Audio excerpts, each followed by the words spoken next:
শুধুমাত্র পশু জবে করতে হয় টাকা দিয়ে, অর্থ দিয়ে কিনে, বা নিজে পুষে পশু জবে করতে হয়, এটা নয়।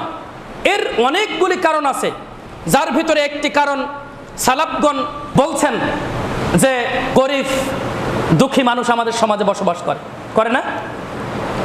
অনেক গরিব দুঃখী মানুষেরা আমাদের সমাজে বসবাস করে।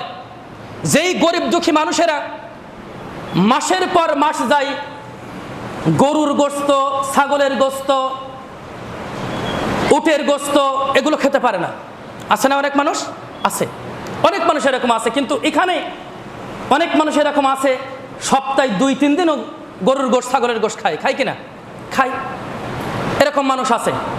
ওই দিনটা, কুরবানির ওই দিন পশু জবে করছে কেন? আল্লাহর সন্তুষ্টির সাথে সাথে আল্লাহ পাক রব্বুল আলামিন বলছেন সূরা হাজ 34 নম্বর আয়াতে যে প্রত্যেক উম্মতের জন্য আমি কুরবানির ব্যবস্থা রেখেছিলাম যাতে তারা জবে করার সময় আমি আল্লাহ রাব্বুল আলামিনকে স্মরণ করে। 1 নম্বর, আল্লাহ রাব্বুল আলামিনকে স্মরণ করে। 2 নম্বরে যেটা বললেন সেটা হলো এই যে কারণ আমি আল্লাহ এই গবাদি পশুর মাধ্যমে তোমাদের জন্য রিজিকের ব্যবস্থা করেছি। সুবহানাল্লাহ। গবাদি পশুর মাধ্যমে আল্লাহ কি করেছেন? রিজিকের ব্যবস্থা করেছেন।